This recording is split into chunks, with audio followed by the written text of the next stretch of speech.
What if I told you that there's a keyboard out there for well under $100 that plays memes on a screen, has a dial that is smoother than a DJ Spader, that part is kind of debatable, and a typing feel that puts all other keyboards to shame? Well, this is the Redragon K708 Pro, and this is showing off more than it should, or maybe it's just showing off a bunch of nothing.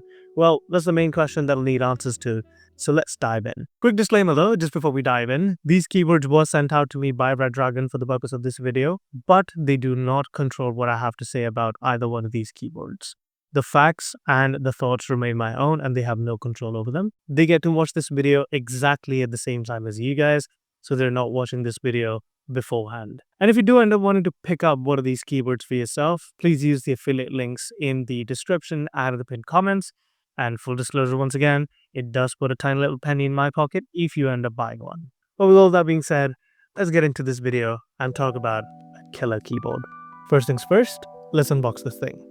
Inside the box is, of course, the keyboard itself, a USB-C cable, 4 spare switches, which is a nice touch for noob modders, a keycap and a switch puller, and wait for it, the 2.4 GHz dongle tucked inside the secret compartment on the side of the keyboard. No more losing it in your cushions, I guess. Now, let's get on to design. I was sent out 2 different units by Redragon, but there are more options on their website. But on my favorite one here, opaque grey keycaps with a gradient that flows from a dark charcoal at the bottom to soft light grey at the top. And here's the genius. Legends or letters printed on the front face of the keys and not at the top. And why is that? Well, I believe there's 2 reasons. One, I think this is a great way to transition into a legend-less keycap style that we all love to look at but are too scared to commit to. And number 2, it creates this ultra minimalist clean look even when backlit. Although the other keyboard is an acquired taste for me, but its pink and blue keys are kind of growing on me now. The white accent suits it too, but the font is, well, it's quite the font. You be the judge of that. The 75% layout is compact, but it still keeps your arrow keys and the function row at the same time. It's perfect for smaller desks if space is an issue, or bigger desks as well if minimalism is the key. And that frame, it seems to be mainly made out of plastic, but with a blend of metal on the inside. That gives it a good amount of weight and very little flex. Now, let's geek out on the main event. It's this 1.2-inch OLED screen. It's not just a toy, it's somewhat functional. Real-time battery monitoring, RGB zone control, and even a live clock. Would I have liked to see support for my PC's vitals, such as the core temperatures, GPU clock speeds? Absolutely. But does it have that? No. I think this is very much doable provided Redragon updates the softwares and at the very least while plugged in. More on the software and connection in just a moment. But the real party trick has to be the GIF support. The GIF support? Which one is it? Using Redragon software, you can upload any animations. Your pet, a meme, and a series of images you may want to, but here's the catch. You must be wired to upload. No wireless transfers, and it takes about 10 to 15 seconds per frame. Not instant, but worth the wait for bragging rights. Static images are pretty much the same process. It's quite a straightforward method too, which takes away from the waiting times just a little bit. Now meet its partner in crime, this chunky knob. It's got 0 wobble, is rock solid. And do you feel those clicks? There's 24 distinct steps per full rotation.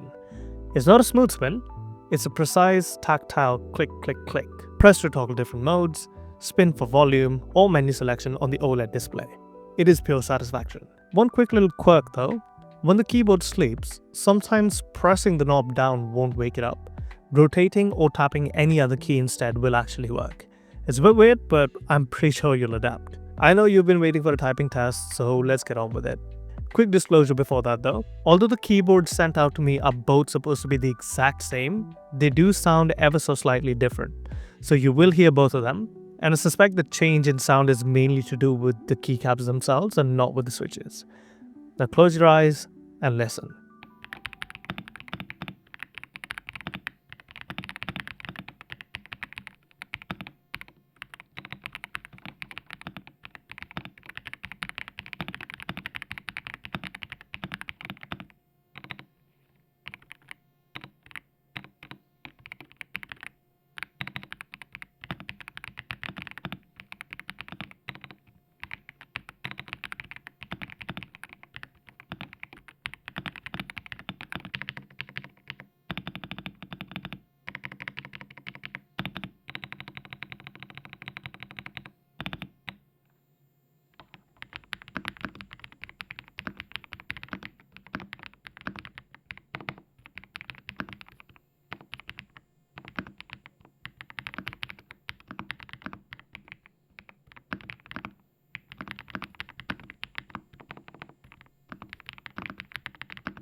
That sound is not a cheap clack. It's a deep, creamy thock. And how is that? Well, let's break it down. First off, Redragon's custom Leopard L switches. These are linear switches that come pre-lubed at the factory, so they feel buttery smooth out of the box. Now, they don't really mention much about the actuation force anywhere, but if it were my guess, I would say it lies somewhere around or under the 30 grams mark. Second, the gasket mounting. Rubber gaskets suspend the entire switch plate on the inside of the keyboard. It's like shock absorbers in a comfortable everyday car. Every keystroke feels softer and more consistent the more you type, and you get used to it pretty quickly. The final reason would be the 5 layers of foam beneath the switches. Silicon, poron, you name it, they murder hollow echoes. And yes, hot swap sockets. Yank the switches in seconds with the included tool, and if you want a tactile bump or silent linear switches, the world's your oyster, which makes this keyboard perfect for first-time modders. Now, I may not be a huge keyboard modder by any means, but if it comes to hot swapping things, especially on a keyboard that can change the entire feel of it, count me in, I'm all game. Now let's get into the connectivity side. There are 3 ways to connect. One is Bluetooth 5.0. The second one is near zero latency 2.4 GHz wireless connector. And the third, of course, is the wide USB-C connection. Switching between the modes is also pretty straightforward. Just flick through this little toggle on the side of the keyboard next to the USB-C port and you're done. Speaking of that port, let's get into a little bit more detail about the charging and battery. The battery life is pretty darn good. 4000 mAh of battery delivers about 22 hours with RGB or over 130 hours without. Now, at the very least, that comes down to what Redragon claims. Now, I have to say that with any battery metric out there for a keyboard, maybe a phone, maybe a mouse, there is a little bit of a margin of error. But the moment it goes up and down more than a comfortable margin is when you know it's a problem. In my particular usage, I've been using both of these keyboards on and off for the last few weeks now. And one thing I have to say is that the battery life is actually not bad at all. I did use either one of these keyboards on and off, swapping between each other using mainly the 2.4 GHz mode. But whenever I used Bluetooth, it was only with the iPad. Using this keyboard for 2 to 3 hours a day lasted me well over a week. And in those 10 days, by the end of the 10th day, the keyboard did nearly die off. Now, with that being said, the RGB was on all the time, and it wasn't on 100% brightness. If anything, it was put down to 20 or 40% brightness, depending on what situation I'm using it in. I never really bothered putting it all the way up to 100, only because it just becomes a bit too much for my liking. But with all that being said, it has lasted me well over the 1 week, which, according to the numbers, comes up to about 23-24 hours with a low brightness on the RGB. So that just leads me to believe that there is a solid possibility that once the RGB is off, the 130 plus hour claim might as well be true. But this USB-C port, it's awkwardly shoved to the far left edge of this keyboard. The best way to use this keyboard, in my opinion, would be wirelessly. But if you really want to use the wired connection, I think you're better off using a right-angled coiled cable to make the most out of performance and aesthetics. Now, let's get to the annoying gripes. The delete key is a muscle memory nightmare. I have mistakenly hit the insert key a few too many times to find it annoying. The keycaps have microscopic wiggle. It's not rattly by any means, but it's not perfect either. Per key RGB needs software support, but presets are inbuilt into the keyboard, so you can change those whenever you want. And skip the anime designs if you'd really like the clean aesthetics. There are 2 different ones to choose from on the website, and I'm personally not a huge fan. But this knob, absolute perfection. Tactile, zero play, and that click click click feedbacks makes adjusting volumes or menus weirdly addictive. So who's this keyboard for exactly? Is this just for the people on a budget?